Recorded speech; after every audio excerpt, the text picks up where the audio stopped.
السلام عليكم أعزائي المشاهدين، يسعد صباحكم ومساءكم وين ما كنتوا وعم تتابعوني.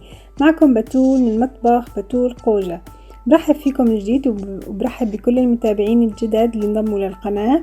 وصفتنا لليوم هي شوربة العدس بالسبانخ، شوربة أكثر من رائعة، صحية 100%، وشوربة حارقة للدهون، وينصح فيها للكيتو دايت، وكمان بينصح فيها لكل الناس اللي عم يعملوا ريجيم، وكمان للناس بحبوا ياكلوا الأكل الصحي. تابعوني للأخير مشان تشوفوا المقادير وطريقة التحضير. لتحضير شوربة العدس بالسبانخ رح نحتاج كاسة كوسة مقطعة لمكعبات، ونص كاسة بطاطا كمان مقطعة لمكعبات، كمان نص كاسة بصل مقطعة لمكعبات، وبدي كاسة عدس حب غير مطحون، وبدي كمان حوالي كاستين سبانخ مقطعين، وكمان رح نحتاج معلقتين توم مفروم ومعلقة دبس فليفلة.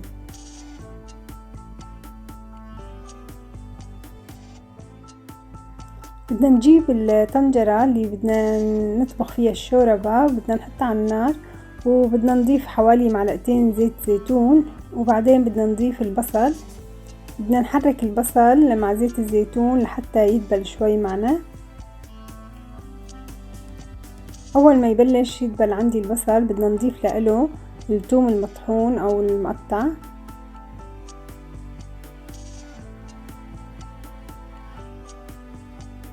بدنا نحركهم مع بعض.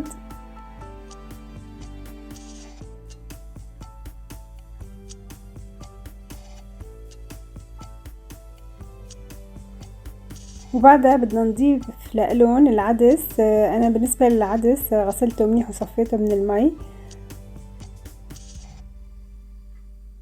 هلا بدي احرك العدس مع البصل والثوم،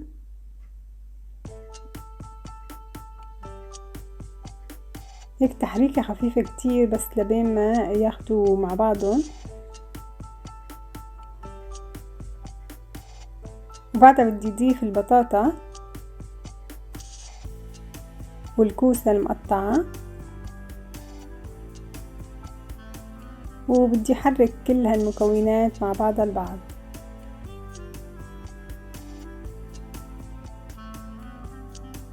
هلا بدي اضيف لهم حوالي 2 لتر مي.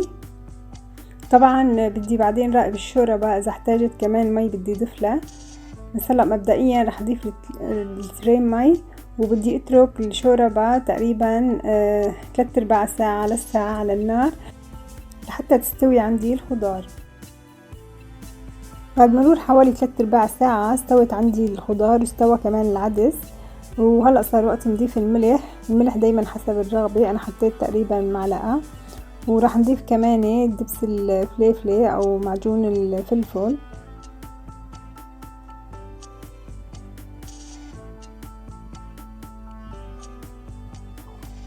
راح اضيف لهم معلقة كمون، الكمون مع العدس بيعطي نكهة كتير طيبة. وبدي اضيف كمان معلقة مرق الخضار وهي اختيارية. وهلا صار وقت نضيف السبانخ. طبعا انا ما ضفت السبانخ بالاول لان السبانخ ما بده سوى كتير، يعني بيدبل بسرعة، ومشان كمان اخذ القيمة الغذائية الموجودة بالسبانخ.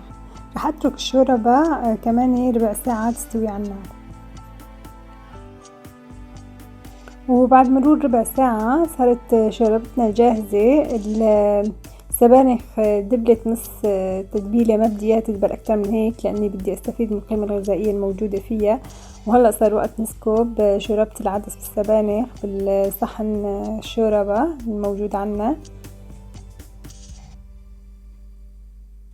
شايفين كيف الوان الشوربة طالعة بتجنن، وريحتها معبية البيت، وشوربة عن جد حارقة للدهون ومشبعة. فيكن تشربوا منها بأي وقت، حتى الساعة 12 بالليل فيكن تشربوا منها لأني صحية 100%، وفعلا بتحرق الدهون وبتشبع.